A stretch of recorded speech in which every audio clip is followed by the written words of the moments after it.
Good morning all my dear student. Gurukul coaching centre के YouTube channel में आप सभी का स्वागत है। आज हम लोग क्लास 10th के एक्सरसाइज 1.1 के बारे में पढ़ने जा रहे हैं, जिसमें यूक्लिड विभाजन प्रमेय के बारे में हमको पढ़ना है। तो चलिए देखते हैं यूक्लिड विभाजन प्रमेय। यूक्लिड विभाजन प्रमेय में क्या है, तो यूक्लिड ने बताया कि अगर कोई दो संख्या है और पहली संख्या अगर दूसरी संख्या से बड़ी है, अगर पहली संख्या दूसरी संख्या से बड़ी है तो a बराबर बी क्यू प्लस आर। ए बराबर क्या होता है, बी क्यू प्लस आर होता है, जहां आर जो होता है वह जीरो के बराबर और जीरो से बड़ा और जिससे भाग करते हैं उससे छोटा होता है। जो प्रमेय आप लोग छोटे क्लास में पढ़े होइएगा, इसी को लिखते हैं भाज्य बराबर भाजक गुने भागफल प्लस शेषफल।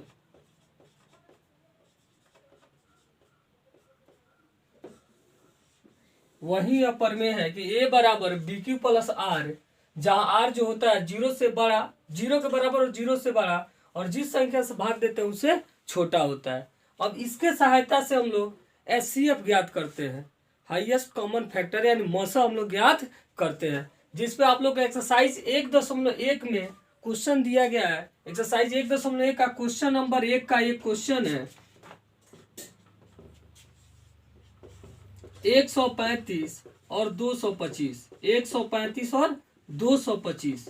अब इस क्वेश्चन को हम लोग यूक्लिड विभाजन प्रमेय के द्वारा एचसीएफ फाइंड करेंगे, एचसीएफ ज्ञात करेंगे।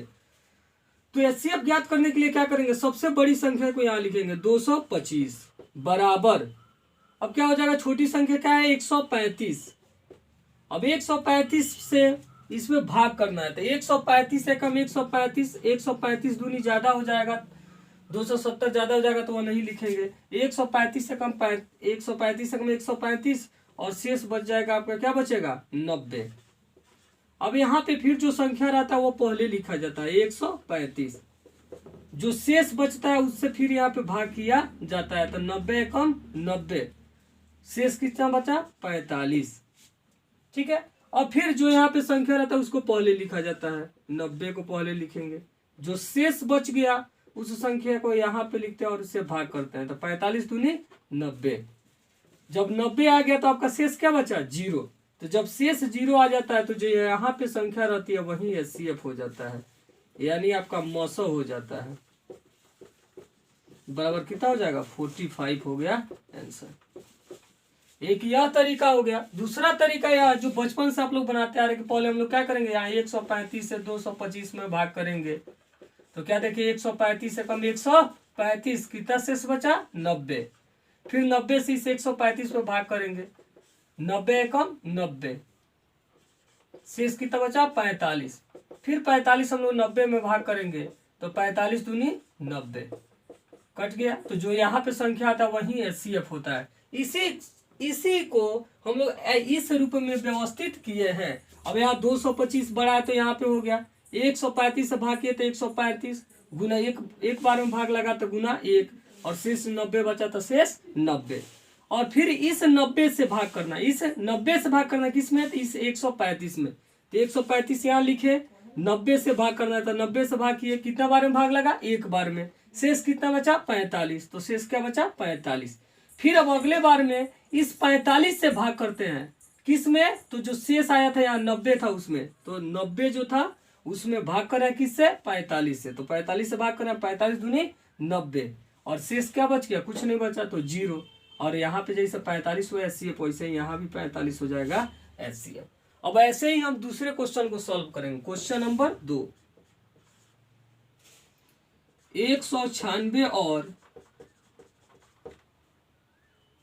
38,220, इसको भी ऐसे आप सुविधा के लिए क्या कीजिए, पहले 196 से यहाँ पे 38,220 में आप भाग कर लीजिए, तो 196 कम 96, 196 घटाइए, 2 में से 6 नई जगह हासिल लीजिएगा, 12 में से 6 जाएगा 6, और यहाँ हो गया 7, 7 में से 9 नई जगह हासिल लीजिएगा 17, 17 में से 9 जाएगा 8, यह हो गया 2, 2 से 1 जाएगा 1, और भाग नहीं लगेगा चूंकि इससे यह क्या है छोटा है, तो एक और संख्या ऊपर से आएगा 2।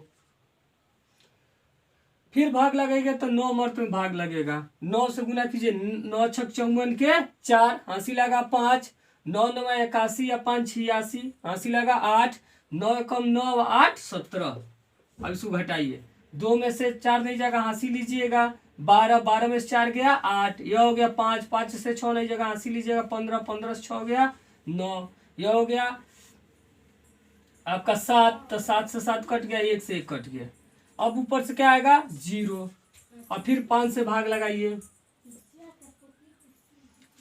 तो 6 5 30 के 0, हंसी लगा 3, 9 5 45 और 3 48, फिर हंसी लगा 4, 9 कम 5 कम 5 और 4 9, और यह कट गया हमारा। तो क्या देखें यहाँ पे बड़ी संख्या क्या है 3820, तो यहाँ पे क्या लिखिएगा यूक्लिड विभाजन प्रमेय से, यहाँ पे लिख लीजिएगा यूक्लिड विभाजन प्रमेय से, यूक्लिड विभाजन प्रमेय से।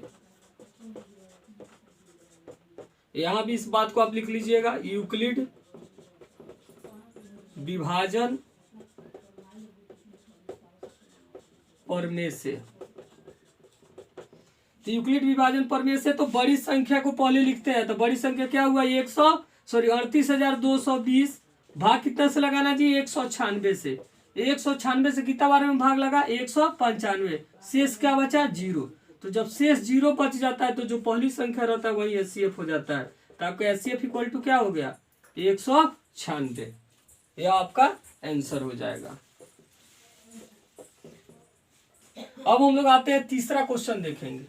तीसरा क्वेश्चन, क्वेश्चन नंबर 3, 867 और 225, 867 और 255, 867 और 255 का हमें एचसीएफ ज्ञात करना है। फिर वही काम करेंगे, पहले छोटा कौन है 255, तो ये 255 में हम लोग 867 में भाग कर देंगे। तो एक बार में भाग लगेगा तो कम होगा, 2 बार 3 बार, 4 बार में ज्यादा हो जाएगा तो 3 बार में भाग लगाते हैं। तो 5 या 15 का 5, हंसी लगा 1, 5 या 15 1 16, 16, फिर क्या हुआ हंसी लगा 1, 3 दूनी 6 1 7। अब इसको फिर क्या करेंगे सब्ट्रैक्ट करेंगे, घटाएंगे। तो 7 से 5 गया 2, 6 से 6 गया 0, 8 से 7 गया 1, 102।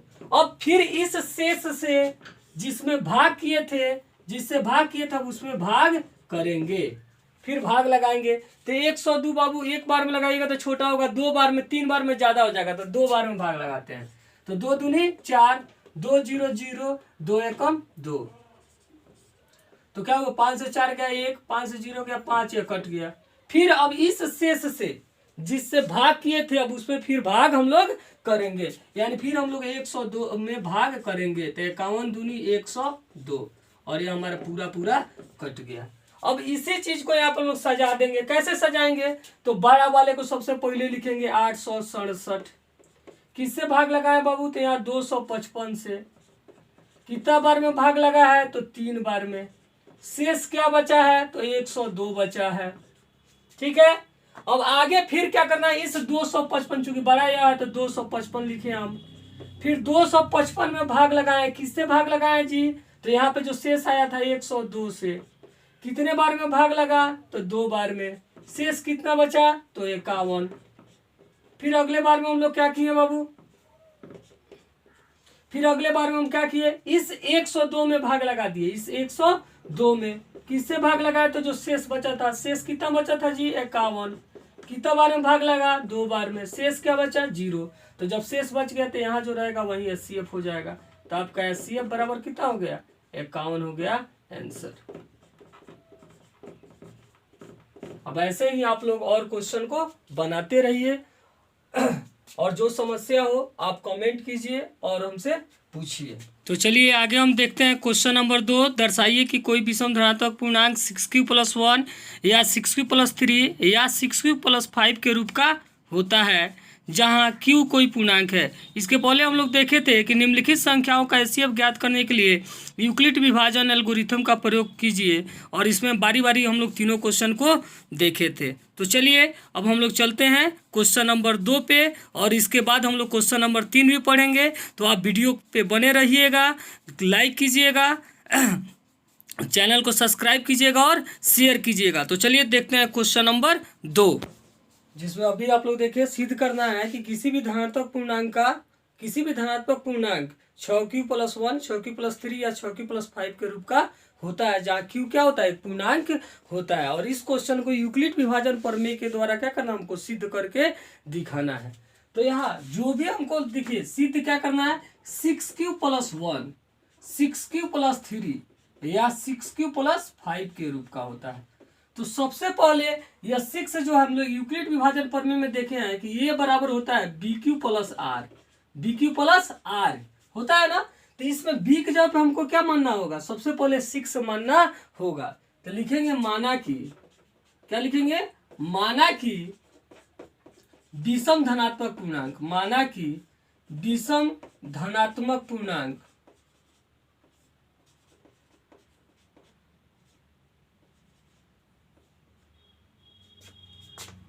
माना कि विषम धनात्मक पूर्णांक बराबर a तथा b बराबर 6, b बराबर क्या मानेंगे, 6। इसलिए अब 6 यहाँ पे क्यों माने जी, क्योंकि 6 क्यों दिखाना है, 6 क्यों दिखाना है तो 6 मानेंगे, 3 क्यों दिखाना होगा 3 मानेंगे, 2 क्यों दिखाना होगा 2 मानेंगे, 5 क्यों दिखाना होगा 5। यानी यहाँ पे जितने क्यों आपको दिखाना होगा उतना ही हम लोग क्या करेंगे, b के मान को मानेंगे, और जो सिद्ध करना होगा उसको ये मानेंगे। तो माना कि विषम धनात्मक पूर्णांक a तथा b बराबर क्या, 6 है, ठीक है। अब इसलिए यूक्लिड विभाजन प्रमेय से क्या हो जाएगा बाबू, यूक्लिड विभाजन प्रमेय से, यूक्लिड विभाजन प्रमेय से, यूक्लिड विभाजन प्रमेय से क्या होगा, तो यूक्लिड विभाजन प्रमेय क्या होता है जी, तो होता है a बराबर bq+r, जहां r जो होता है वो r 0 के बराबर और 0 से बड़ा, और जिस संख्या से भाग देते हैं उससे छोटा होता है। इसलिए a बराबर क्या हो जाएगा बाबू, b का वैल्यू क्या रखना है, b का मान क्या रखना है, 6। तो a बराबर 6q+r, 6q+r, जहां r क्या होगा जी, जहां r जो होगा वो 0 से बराबर होगा और 0 से बड़ा होगा, और b के जगह पे क्या है 6, यानी 6 से, यानी 6 से क्या होगा, छोटा होगा। इसलिए r का मान क्या क्या हो जाएगा जी, तो 0 होगा, 0 से बड़ा 1 होगा, 2 होगा, 3 होगा, 4 होगा, 5 होगा, लेकिन 6 नहीं होगा क्योंकि 6 से छोटा होता है। तो 0, 1, 2, 3, 4 और 5 होगा। अब इस शेष के मान को हम बारी बारी यहाँ पे रखेंगे, लिखे हैं जब r बराबर 0, जब शेषफल का मान क्या रखते हैं बाबू, 0 रखते हैं, तो a बराबर क्या हो जाएगा जी, a बराबर 6q+r का मान क्या रखना है, 0। तो 6q+0 यानी क्या होगा जी, 6q। फिर जब r का मान हम रखते हैं 1, जब r का मान रखते हैं 1, तो a बराबर क्या हो जाएगा, 6q+1, 6q+1। फिर जब r का मान हम रखते हैं 2, r का मान क्या रखते हैं बाबू, 2, तो a बराबर क्या हो जाएगा जी, 6q+2।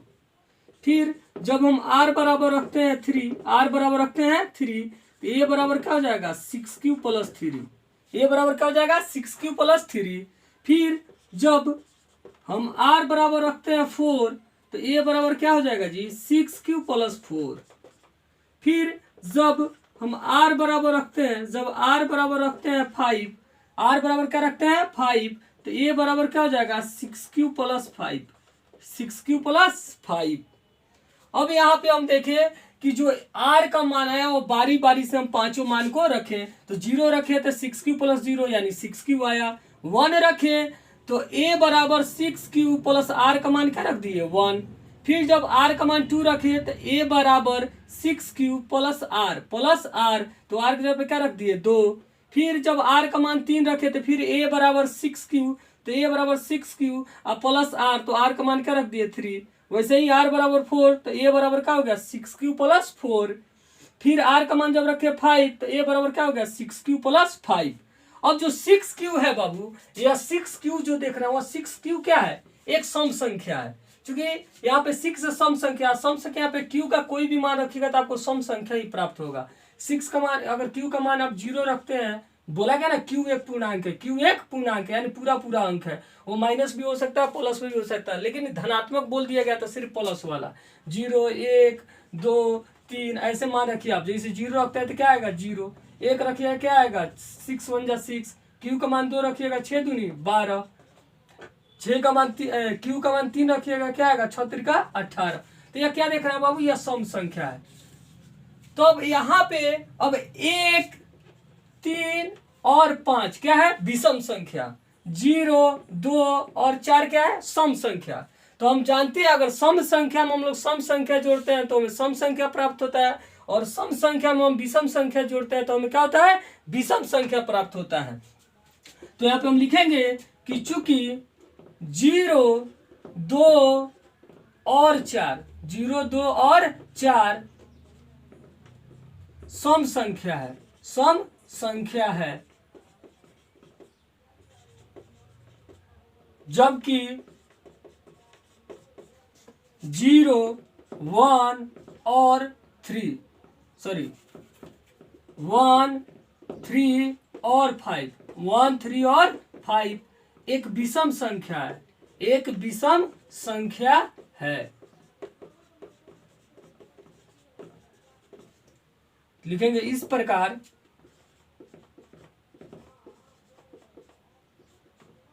सिद्ध होता है कि 6q + 1 6q + 3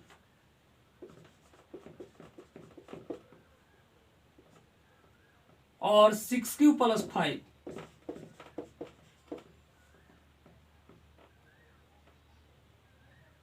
इस प्रकार सिद्ध होता है कि 6q + 1 6q + 3 और 6q + 5 के रूप में धनात्मक पूर्णांक विषम धनात्मक पूर्णांक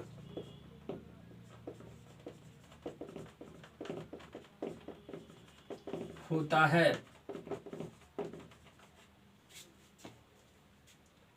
तो एक बार और हम लोग देख लेते हैं क्या हमको सिद्ध करना था कि कोई भी विषम धनात्मक पूर्णांक जो होता है 6q + 1 6q + 3 या 6q + 5 के रूप का होता है। तो हम मान लिए कि माना कि विषम धनात्मक पूर्णांक क्या है a है तथा b बराबर 6q दिखाना था तो b का मान 6 लिए। अब यूक्लिड विभाजन प्रमेय क्या होता है तो a बराबर bq + r होता है, जहां r का मान क्या होता है 0 के बराबर और 0 से बड़ा होता है, और जिससे भाग देता है उससे क्या होता है छोटा होता है। तो a बराबर अब b का मान हम यहाँ से रख लिए, b का मान क्या है 6, तो 6q + r, और r का मान क्या होगा 0 से बराबर होगा 0 से बड़ा और 6 से छोटा होगा, यानी r क्या हो गया तो 0 होगा, 0 से बड़ा 1 2 3 4 5 और 6 से छोटा तो 6 नहीं होगा। अब उसी मान को हम लोग बारी बारी इसमें क्या किए रख दिए। जब r का मान 0 रखे तो a बराबर 6q + 0 यानी 6q हो गया। जब r का मान 1 रखे तो 6q + 1, जब r का मान 2 रखे तो 6q + 2, जब r का मान 3 रखे तो a बराबर हो गया 6q + 3, जब r का मान 4 रखे तो a बराबर 6q + 4, और जब r का मान 5 रखे तो a बराबर 6q + 5।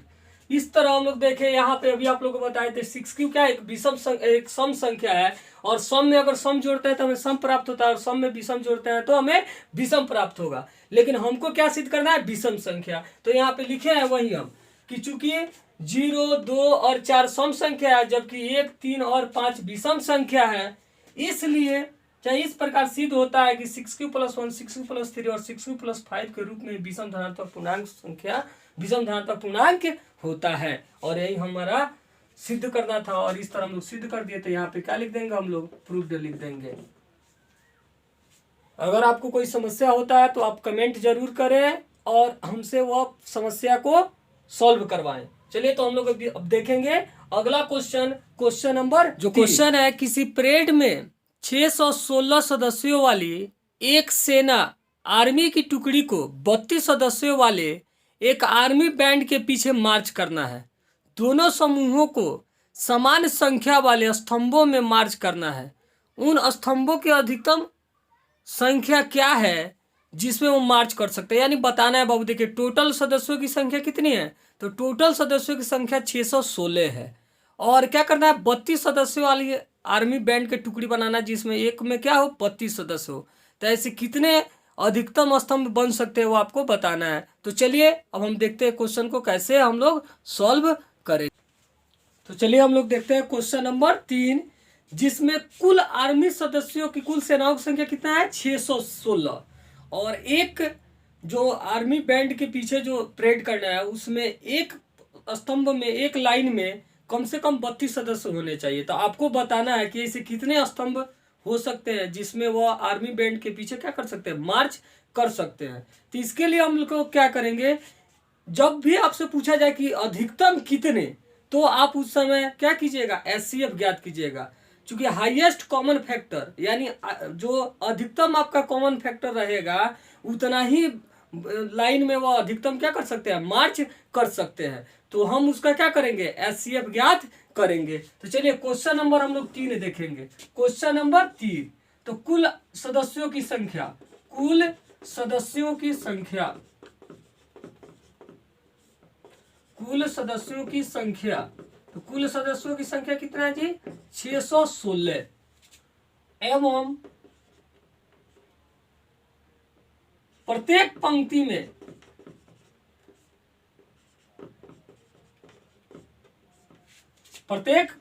में सेनाओं की संख्या, सेनाओं की संख्या,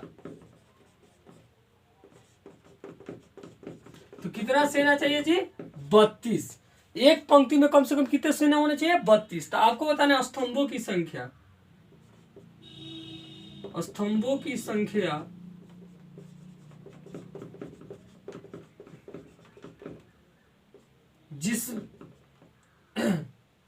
जिसमें स्तंभों की संख्या जिसमें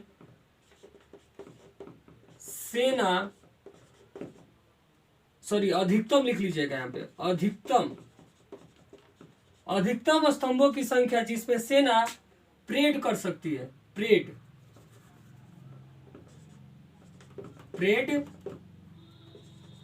कर सकती है।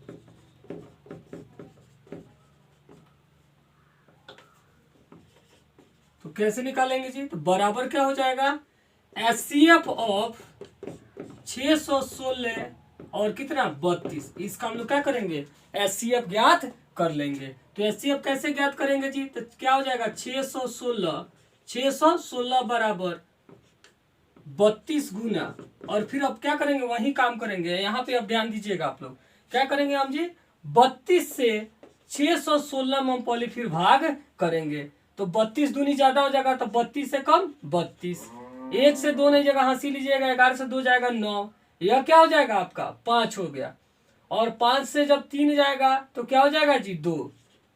अब इस पे कितना आएगा बाबू आपका 6 आएगा, फिर भाग लगाएंगे तो 3 4 मार्क में कम होगा, 8 मार्क 9, तो 9 दूनी 18, फिर हुआ 1 9 का 27 है 1 28, सॉरी 27 है 1 28। अब घटाइए तो 6 में से 8 जगह हासिल लीजिएगा, 16 से 8 जाएगा 8, और यह 8 से 8 कैंसिल हो गया, फिर 8 से आप 32 में भाग कीजिएगा तो 8 चौका 32, यानी पूरा कट जाएगा। तो यहाँ पे 8 आएगा ना यही, तो देखिए 32 से कितना मर्त में भाग लगाया 19 मर्त में, और शेष क्या बचा बाबू 8 बचा। फिर इस 32 में हम लोग भाग लगाए किससे, जो शेष आया 8 से, 8 × 4 + 0, तो क्या हुआ बाबू, अब यहाँ जब शेष 0 आ गया तो यहाँ जो पहला रहता वही आपका एचसीएफ हो जाएगा। तो एचसीएफ बराबर कितना आ गया आपका, एचसीएफ जो निकला, एचसीएफ बराबर कितना हो गया 8 हो गया आंसर। यानी अधिकतम 8 पंक्ति हो सकती है जिसमें 32 सेनाओं का समूह 8 पंक्तियों में क्या कर सकता है, परेड कर सकता है। तो अभी हम लोग देखें क्वेश्चन नंबर 3, अब क्वेश्चन नंबर 4 और 5 हम लोग अगले क्लास में देखेंगे। वीडियो को अंत तक देखने के लिए बहुत बहुत धन्यवाद। चैनल को सब्सक्राइब कीजिए, वीडियो को लाइक कीजिए और अपने दोस्तों के पास शेयर कीजिए, और अगर आप लोगों को कोई समस्या है तो कमेंट कीजिए, उस समस्या का सॉल्व किया जाएगा, समस्या का समाधान किया जाएगा।